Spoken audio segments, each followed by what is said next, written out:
حضور اکرم صلی اللہ علیہ وآلہ وسلم کا ارشاد ہے، تمام اعمال کا دار و مدار نیت پر ہے، اور ہر عمل کا نتیجہ ہر انسان کو اس کی نیت کے مطابق ہی ملے گا۔ پس جس کی ہجرت دولت دنیا حاصل کرنے کے لیے ہو یا کسی عورت سے شادی کی غرض سے ہو، پس اس کی ہجرت انہی چیزوں کے لیے ہوگی جن کے حاصل کرنے کی نیت سے اس نے ہجرت کی۔ حضور اکرم صلی اللہ علیہ وآلہ وسلم نے فرمایا کہ وحی نازل ہوتے وقت کبھی مجھ کو گھنٹی کی سی آواز محسوس ہوتی ہے، اور وحی کی یہ کیفیت مجھ پر بہت شاق گزرتی ہے۔ جب یہ کیفیت ختم ہوتی ہے تو میرے دل و دماغ پر اس فرشتے کے ذریعے نازل شدہ وحی محفوظ ہو جاتی ہے، اور کسی وقت ایسا ہوتا ہے کہ فرشتہ بشکل انسان میرے پاس آتا ہے اور مجھ سے کلام کرتا ہے، پس میں اس کا کہا ہوا یاد رکھ لیتا ہوں۔ صحیح بخاری حدیث نمبر 2۔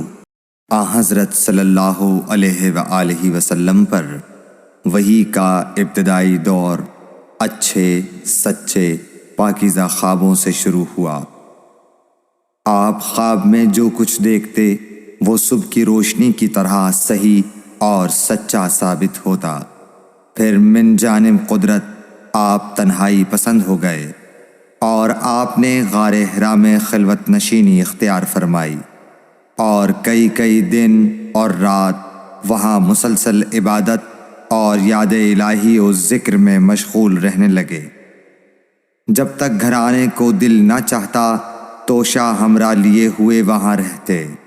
توشہ ختم ہونے پر ہی اہلیہ محترمہ حضرت خدیجہ رضی اللہ تعالی عنہا کے پاس تشریف لاتے، اور کچھ توشہ ہمراہ لے کر پھر وہاں جا کر خلوت گزین ہو جاتے۔ یہی طریقہ جاری رہا یہاں تک کہ آپ پر حق منکشف ہو گیا، اور آپ غار حرا ہی میں قیام پذیر تھے کہ اچانک حضرت جبرائیل علیہ السلام آپ کے پاس حاضر ہوئے اور کہنے لگے کہ اے محمد پڑھو۔ آپ فرماتے ہیں کہ میں نے کہا کہ میں پڑھنا نہیں جانتا۔ آپ صلی اللہ علیہ وسلم فرماتے ہیں کہ فرشتے نے مجھے پکڑ کر اتنے زور سے بھینچا کہ میری طاقت جواب دے گئی، پھر مجھے چھوڑ کر کہا پڑھو۔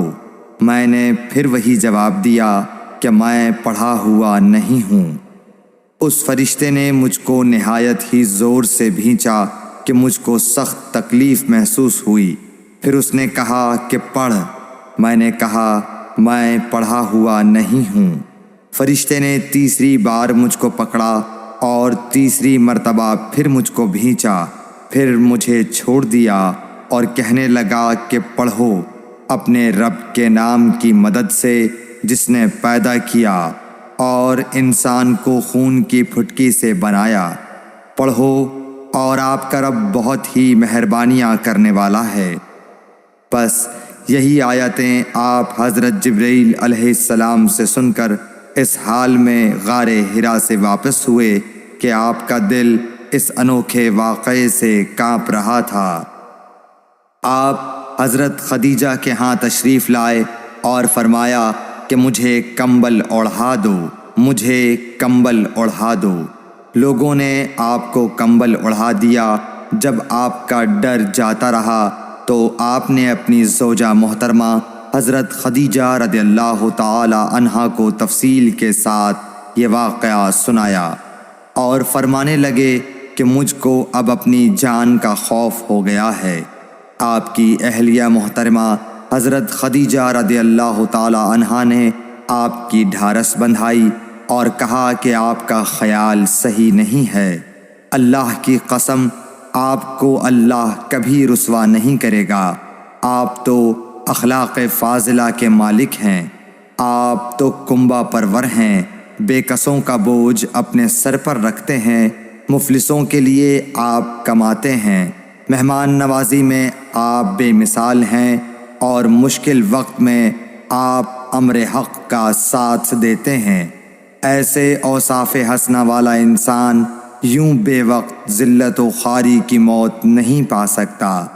پھر مزید تسلی کے لیے حضرت خدیجہ رضی اللہ تعالی عنہا آپ کو ورقہ بن نوفل کے پاس لے گئیں، جو ان کے چچا زاد بھائی تھے اور زمانہ جاہلیت میں نصرانی مذہب اختیار کر چکے تھے اور عبرانی زبان کے کاتب تھے۔ چنانچہ انجیل کو بھی حسب منشائے خداوندی عبرانی زبان میں لکھا کرتے تھے۔